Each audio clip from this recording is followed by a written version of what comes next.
Hello, everybody. Targeting Winners, episode 73. We are in Louisville, and we're here for Miami at Louisville. We're here to root against Miami, as always. Guys, how you doing?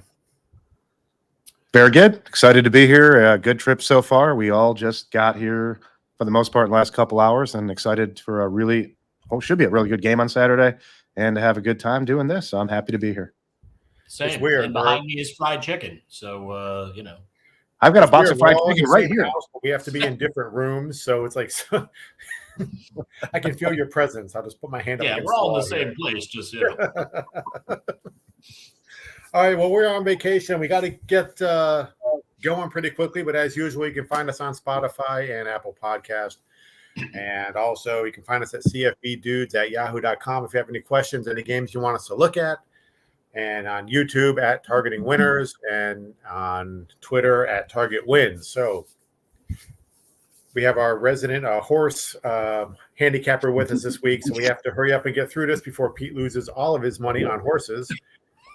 So let's just jump into I believe this is one of Pete's games, and it happens to be the game we're here to see. So let's just go right into it, boys.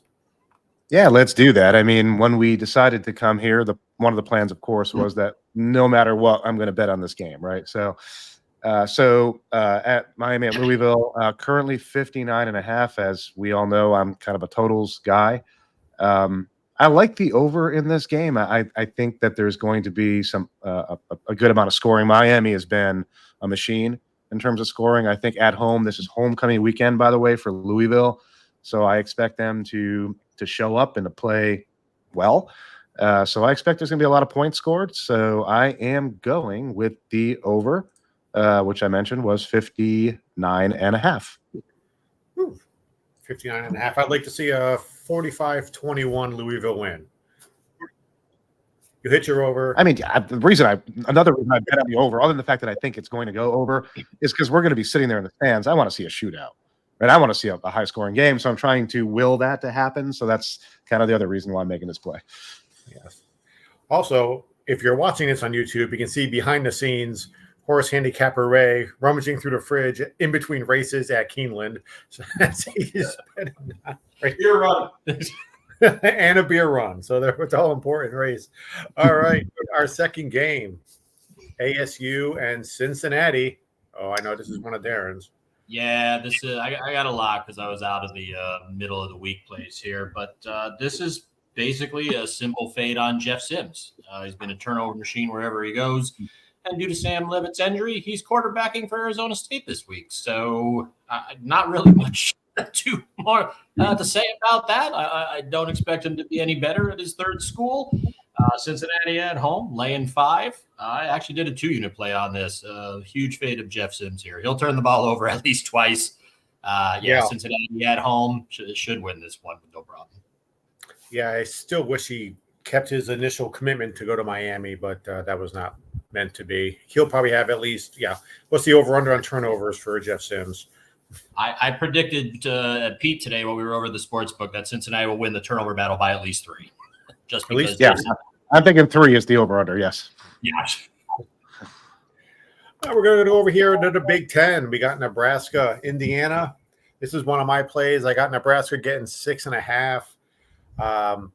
More just I think they need to pump the brakes a little bit on Indiana. I know they look good. I think, last year's nemesis coach for us is this year's golden coach. We're on the Matt Rule train.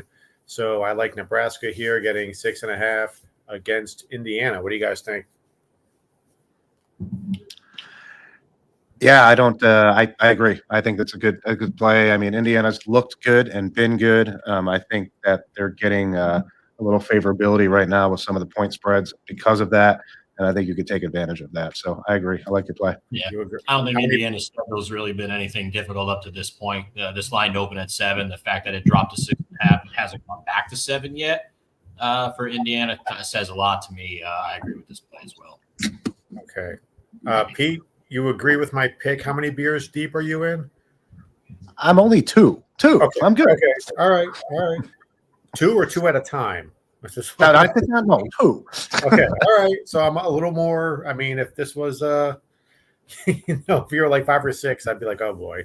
Hey, wait till you hear what I say in a few minutes here, and you'll think that was like 10 in, but I'm only 2 in. So just keep it rolling.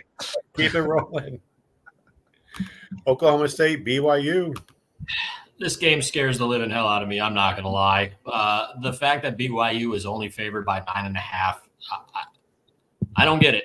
And by all means, I should have just stayed away from this game. But Oklahoma State is terrible, man. I don't believe Alec Bowman is going to be starting this game, or Alan Bowman, I should say. So I believe he's out for this game, not injury related, just more performance. Oklahoma State has a terrible defense. Their offense has not been what everybody thought it would be. Ollie Gordon has not yet figured it out behind that offensive line that had all 5 starters returning. Statistically, they pass the ball really well, but when you're losing most of the time, that tends to make sense. So I think those pass numbers are a little inflated here. BYU's had a couple of lucky wins. That Kansas State game where they scored like 31 points in 5 minutes of game time. They did go on the road and beat SMU earlier in the year. Jake Retzlaff's having a hell of a year at quarterback. The spread doesn't make sense to me, and that's usually games that I should stay away from. But I hit this one relatively hard. I think in the elevation, I think Oklahoma State's still going to struggle. They've given me no indication that they're figuring it out. I heard some talk, well, Gundy on a bye week is really good.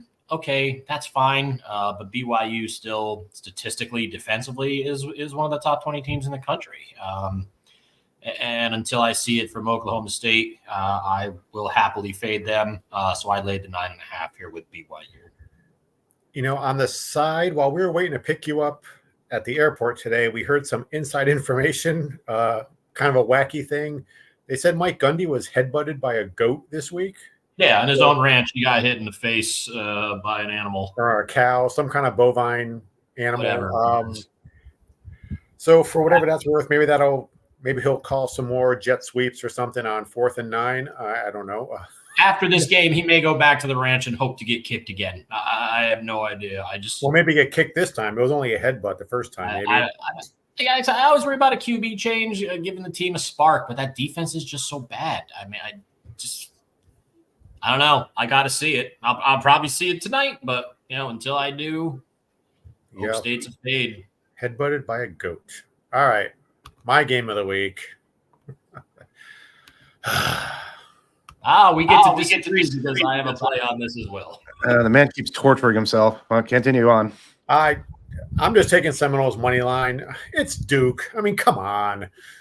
This is just a begging for some kind of mercy. Brock Glenn with a bye week, a whole week with the starters. They just can't lose to Duke. They just can't. It just can't happen. They already had Vanderbilt beating Alabama. I mean, I'm not going to enjoy tomorrow if that happens tonight. So I'm just taking Seminoles money line just because, God damn it, I hope they win. I'll just say my part because I'm on the other side, and then Pete can give his. Look, Duke and Florida State have played 22 times. You know how many times Duke has won? 0. None. The Seminoles are done this year. I don't want to go so far as to say that they've quit. Their offensive line is terrible. You can run on their defense. Yeah, half this team could be thinking about where they're going to transfer next year. I don't know if they're just done on the season or not. Duke offensively is certainly nothing to get excited about, but their defense is also one of the top defenses in the ACC. It's just to say, remember last year when we said about 2023 Michigan about winning the championship? If not now, when? This is kind of my same thought here. I mean, the Duke team's much improved. Florida State hasn't been this far down in a long, long time. If they can't cover 3 here, they better hope Florida State leaves the ACC so they don't have to play them again. If it's not tonight, it might never happen. But I laid Duke. All right, Pete. I am on board with Darren. I think this team's quit, honestly. You want to talk about coaches that could potentially be in the hot seat, although it's kind of early for that to be. Mike Norvell could be. I know, but he's lost this team. This team is hot garbage, and I think they've quit. They're going to get beat. They're going to get beat. They are going to lose this game. The question is by how much. Unfortunately, we're going to have to listen to Tim in person cry about it. But we can't block him. He's here. Right.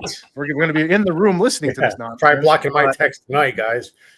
But indeed, I think that this is Duke's time, right? If not now, when? I think Duke is in the right position to win this game.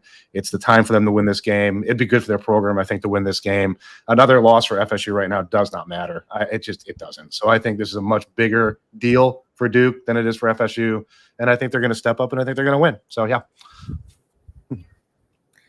Counting on Brock Glenn. He will turn into Gio Lopez. That's the problem. He will lead FSU on an 8-game win streak or whatever it is. Let's go before I get too depressed. The big game of the week. I was going to say, don't even get me started on Texas. my Wolverines, right? Because my Wolverines are in the same damn position as your team, which, by the way, I said I was going to say something obnoxious. I hope Michigan gets absolutely railed by Illinois tomorrow. I want to see them lose by 40.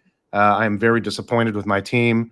The fact that a team of that stature did not go to the portal to get a quarterback is obnoxious and a gross dereliction of duty as far as I'm concerned. They have the money and they have the ability to get somebody, and they're putting really, really bad quarterbacking out in that field. It's a joke. I think Michigan will lose tomorrow, and I think they'll lose by a bunch. So that's not a bet. I'm not playing that. I'm not betting it. I'm not offering as a bet. Just as a Michigan guy, I just had to put that out there. So they got a big donation from Barstool Sports. Yeah, no, I think they'll have a quarterback next year because they're going to go out to the portal, and I'd love to see. I was hoping like Gio. Can you imagine Gio on Michigan? That'd be awesome, right? I mean, there's some people that they could. I'd love to see. I mean, what happens with Arch Manning? Does he stay in Texas? I don't know. If he hits the portal, man, that'd be something to see him come north. I don't think that would happen, but I'd love to see it. So anyway, I don't know to if the game made a donation to Michigan or not, but at least Barstool Sports did on behalf of Miss Peaches. Absolutely, Beagle. Absolutely. He's got a new beagle now named Pete. So. All right. What do you guys think on this Georgia and Texas? All right. So this is one of my bets to the game at hand. This should be an awesome game. I said at the beginning of the year that I thought Texas was potentially the best team in the country. I believe that still right now. I think they are just one heck of a team on both sides of the ball. Their quarterbacking too deep is really good. So, I mean, I really like this team. So the over-under right now is 56.5. And I'm betting the over on this game. I mean, that's contrary to what you see out there for the most part. But I think that there is going to be some I think there's going to be some scoring. Certainly, I think that Texas is going to score. Georgia is going to have to respond, and I think they have the personnel and capability to do so. And so I think they're going to be compelled to be better on offense than they've been. When I say they haven't been great on offense, they haven't, but they're still averaging more than 30 points a game. So it's not like they're not scoring anyway. So they're going to score. I think they're both going to score. I think it's going to be a really fun game to watch, and it'll be really fun to watch with all of us here. So it's going to be a really, really cool game. But, yeah, one unit on the over 56.5 for this game. Yeah, that'll be a fun one to watch. I'm almost tempted just to take Georgia, money line just because they're actually getting points. But, yeah, I was passing on this game. But any thoughts, Darren? Yeah, I got a bet on this game as well. I never thought in a million years that if Georgia was getting points, I would not bet them. But I took Texas and I laid the 5. I've just not been impressed with Georgia this year. I mean, they struggled hardcore against Kentucky. Well, Kentucky's got a decent defense, but still, 13 points against Kentucky? They struggled against Mississippi State last week. I mean, Alabama has a terrible defense. In the first half, they could do nothing. Just offensively, they've lost their playmakers. McConkey's gone. Bowers is gone. I mean, nobody has yet to step up really to fill those two guys' voids.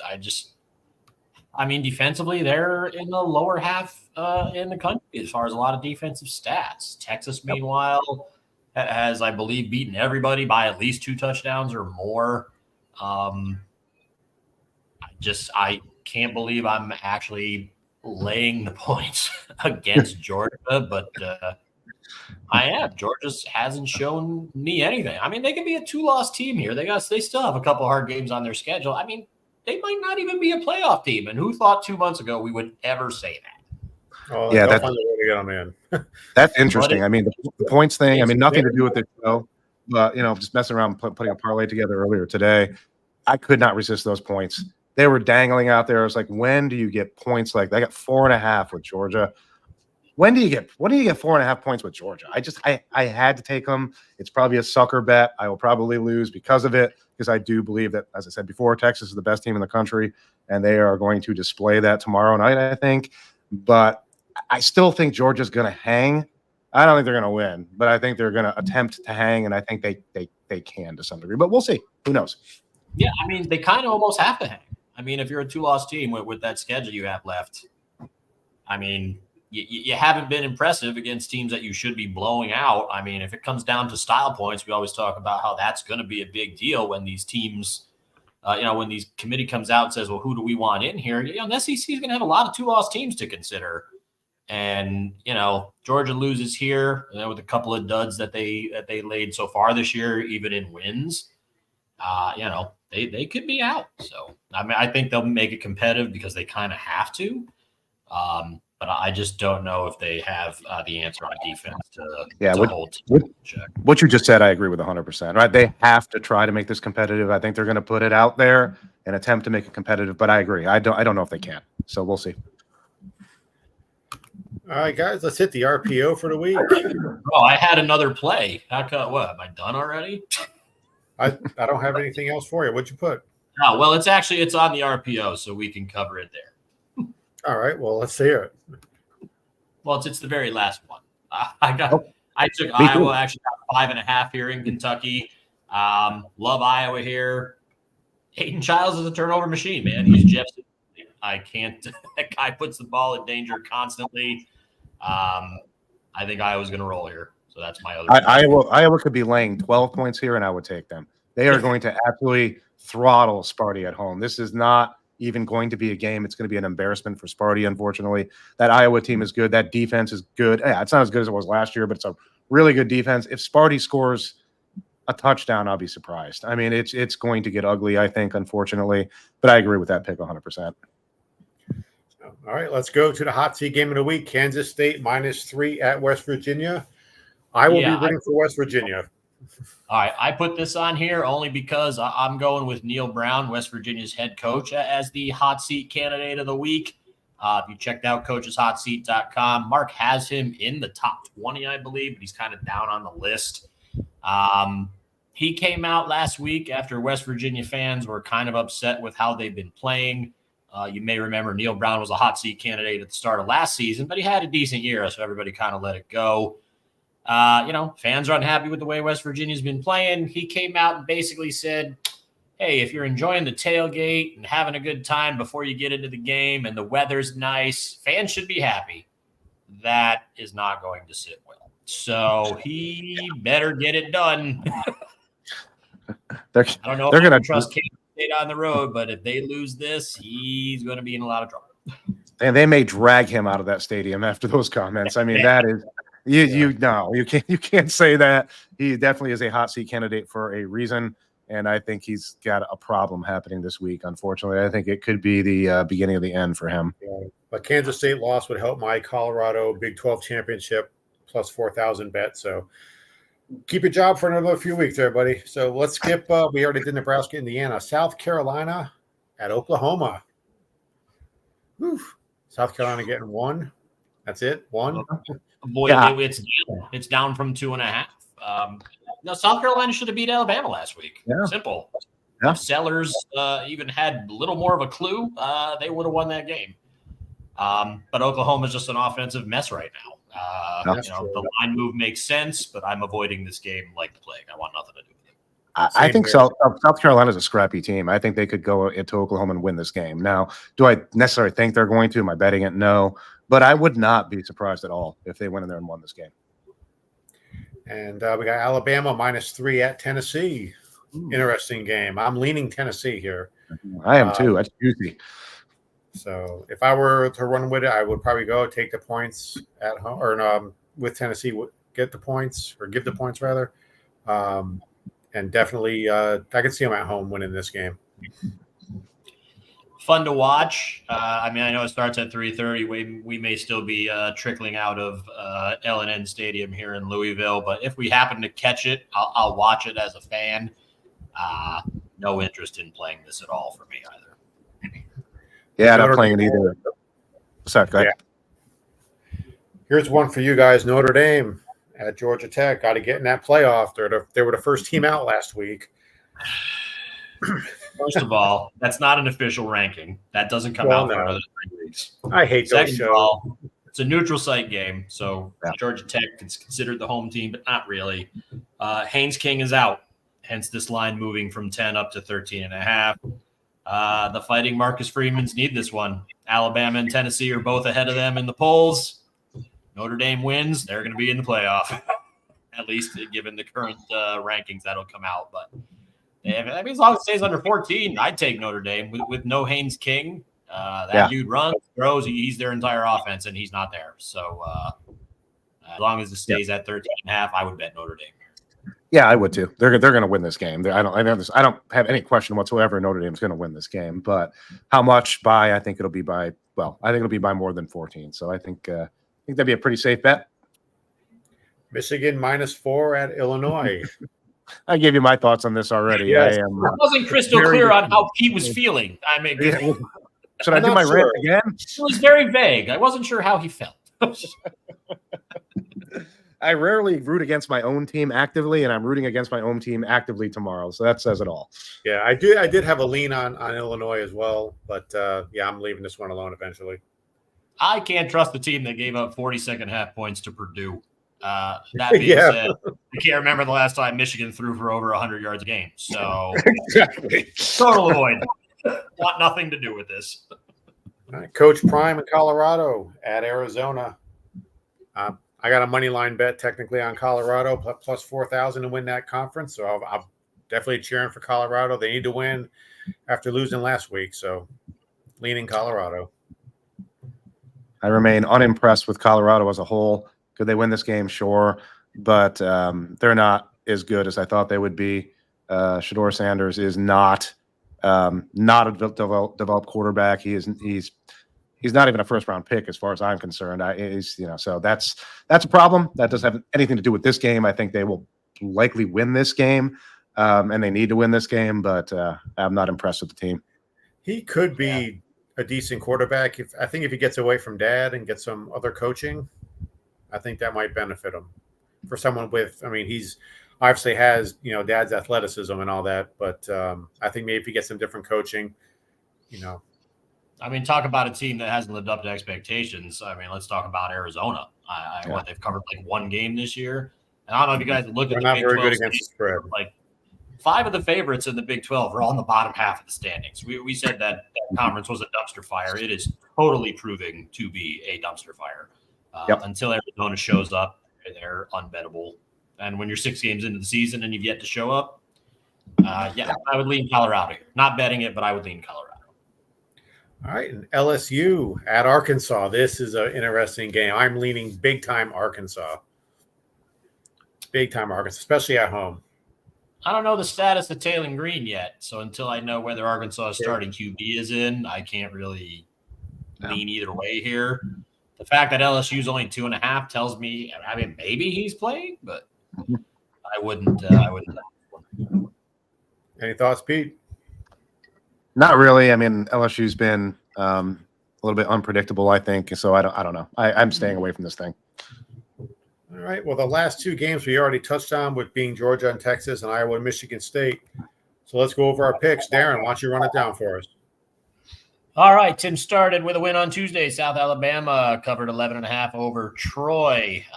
He's got Florida State on the money line plus 115 over Duke. Nebraska plus 6.5 over Indiana. Pete started off 2-0 with Troy South and Alabama under 56.5. That was never in danger of going over. And Virginia Tech beat Boston College over 49.5 on Thursday. Virginia Tech almost got that by themselves. Future ACC champions, by the way, plus 1,800, still alive. Thank you very much. We also have Miami and Louisville over 59.5. Georgia, Texas over 56.5. My 9 million games. Duke laying 3 over FSU. BYU minus 9.5 over Oak State. Cincinnati minus 5 over Arizona State. Texas minus 5 over Georgia. And Iowa laying 5.5 over Sparty. Okay. Now, Pete, in the 25 minutes we've been recording, do do you have any money left? And 2, is there any beer left, or do we have to make another run? So the beer is gone. Ray stole my wallet and bet it all away. So there's nothing left. So that's a problem. And I just want to point out for people that are listening, look at my record, people. I'm 20-8 right now. Follow along and make some money. I'll make you money. Yeah, gloat, baby. You deserve it. All right, guys, that'll do it for this week. Thank you all for listening. Don't forget to like and subscribe, and we will see you next week.